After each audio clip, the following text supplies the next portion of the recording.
I don't mean to be vulgar, but got some pretty big brass balls, don't I? They're not mine, though, don't worry. They're my friend Tyler's. Celebrate Black History Month, I want to just mention. Quick shout out to wherever he is right now, whatever he's doing, Tyler Beck. He's a good man. I learned a lot from him. Got a lot of knickknacks and shit and clothes and shit from him, too. He was like me, you know, a good dude. Scavenging up the goodies from the bad men, you know. I'm realizing that, especially where these next couple parts are going to go, and even where my fifth and final part in this series, which maybe I'll call it like From Babylon to the Boneyard. There we go, it's pretty good. Next series is going to be called part 5 of the fifth. It's super meta, and it's going to be Trapped in a Trap House. And it's going to encapsulate a lot of the themes I'm going. So a lot of the shit that I said I was going to talk about and didn't, or fucking just trailed off, and it'll return there in fractals. Don't you worry. Trust me. Now, nature of a Shakespearean arc, the nature of even the myth or any kind of story, the nature of any arc. And you see this in Breaking Bad even. It was 5 seasons. 5. It's a good number. But the fourth part, which is usually the falling action. You know, the third, the peak has this fucking just, it's usually like, you know, real carnage, point of no return.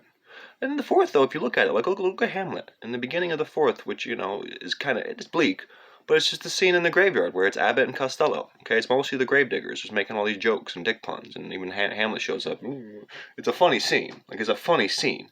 Breaking Bad 4th season, you know, even right before the fucking, spoiler alert, the last episode in it, Face Off, you know, season 4, episode 12, Face Off. You remember Face Off. How could you fucking forget that shit, you know? That was some great shit. But remember beforehand where it's just like the bomb doesn't quite work, so Walter's in there in the hospital with Jesse, and it's, again, it's slapstick. It's vaudeville, you know?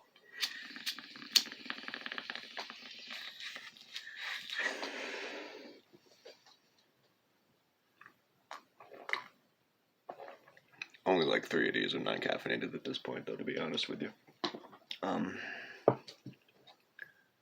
So I'm going to take it easy on people with this part. You know, we've been talking about some dark shit, and, you know, we're going to go into some more dark shit. So in lieu of that, I'm still going to talk about Luke Bronin. But I'm going to do it through his album, which is very good. We're going to listen to a couple songs. What? No, well, we're not going to do that. I'm not watching any more of this. No, come on. Follow me down this rabbit hole a little bit. Trust me, come on.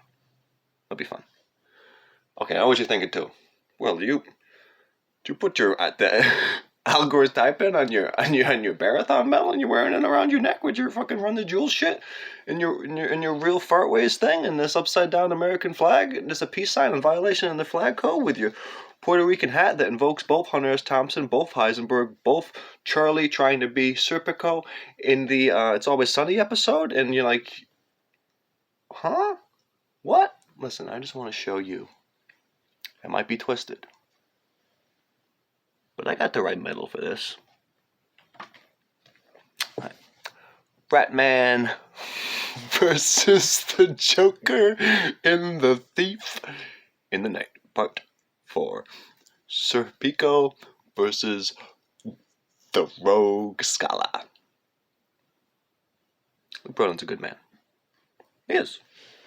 He's a shitty fucking mayor. Part of this fucking, whatever.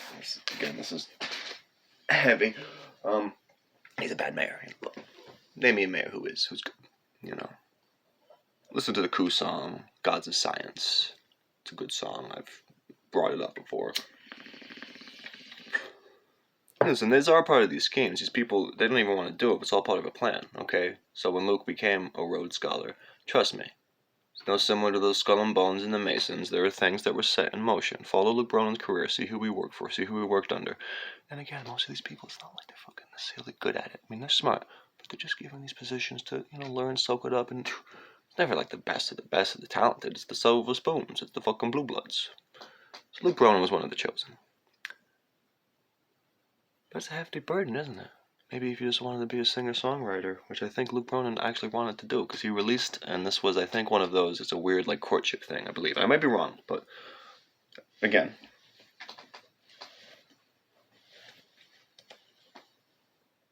I'm the boner collector too. So I think Luke and Sarah, Sarah was from a good stock too. And again, she was like, and they bring this up for identity politics. She's not like she's white. She's got Mexican ancestry. She's got ancestry of conquistadors. She's got ancestry of people we all do. If we follow it back, of people who suffered and struggled.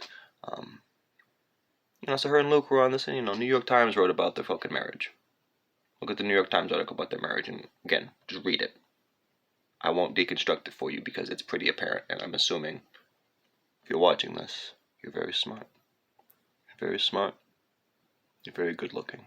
You're a kind person, and I loved you. And that if you read this article on your own, you'll follow the breadcrumbs and you'll see yourself. And you don't need a weatherman to know which way the wind blows, but I'm gonna blow this wind anyway because it's kind of fun sometimes.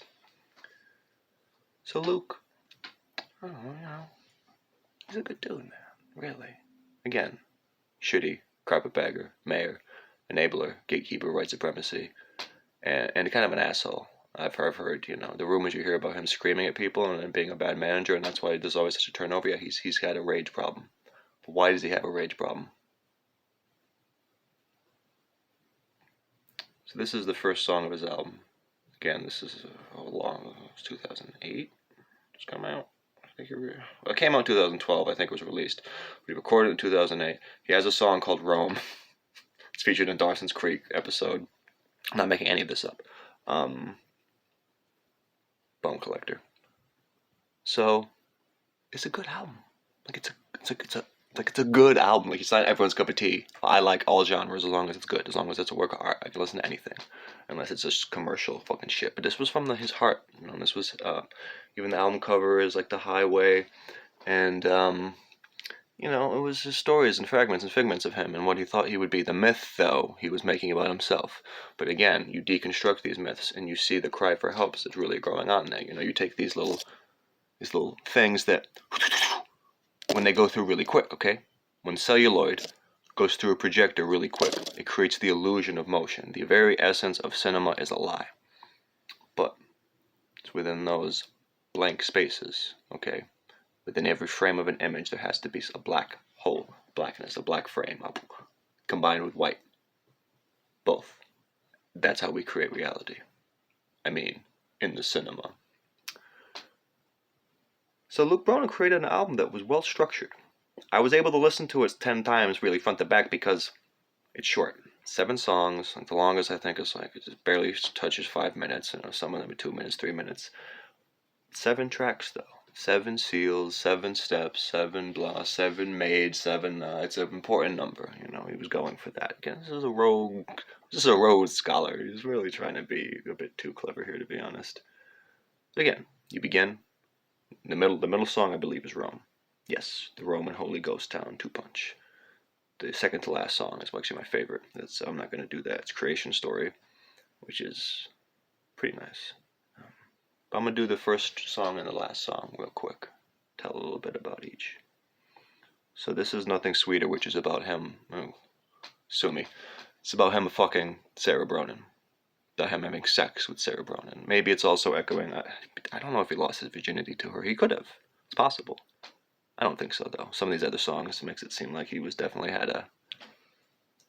Oh, it's ladies' night, and Luke's feeling right. You don't want to envision any of this right now. You're not going to want to envision any of this right now, but guess what? My eyes are wide open. I had to see it. I had to hear it. So, on a wishbone. The dog telling the stories, making them come to life, but these stories are all messed up. So, here's the first track, Nothing Sweeter. Because nothing was sweeter than that poontang he got.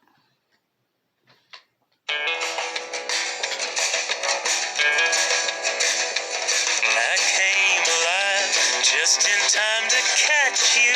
You nearly killed me with your eyes. Small death. Killed me with your eyes. Ooh. Oh my god, my dick. I was born again. I could hardly bear it. Oh, yeah. Oh, when you took me to your bed. To your bed. When you took me in your bed. In your bed? Oh, what kind of bed is that? What cushions are those? What velvety cheeks you talking about, Luke? Sweeter, anything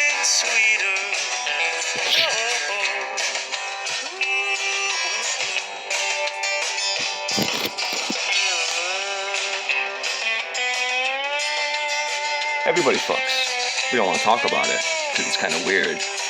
But isn't it fun? The fun jokes that we laugh about are dick jokes, Shakespeare, everything. Boner jokes. They're funny. Ooh, you were wet. Oh. You soaked me to my bones. I was dumb, sober. You went down like young wine. Oh, and you went straight to my head. You went straight to my head. And you know that I never felt anything sweeter. Anything sweeter.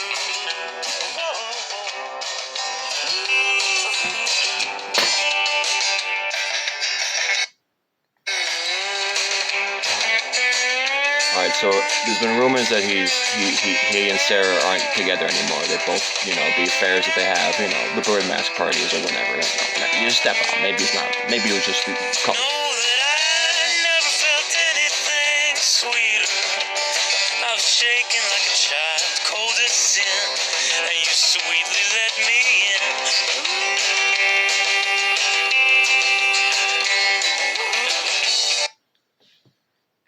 I'm not making any of this up, come on.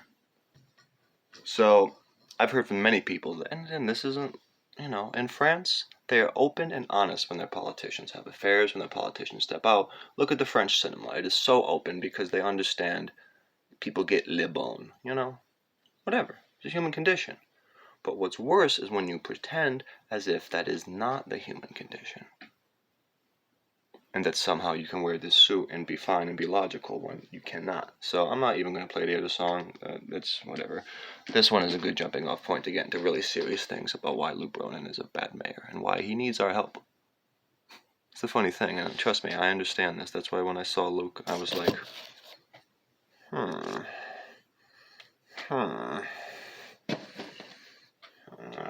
a minute. Hey man, say nasty, man. Help me find my fucking Bizarro version. Nah, man, that's not it. But that's it.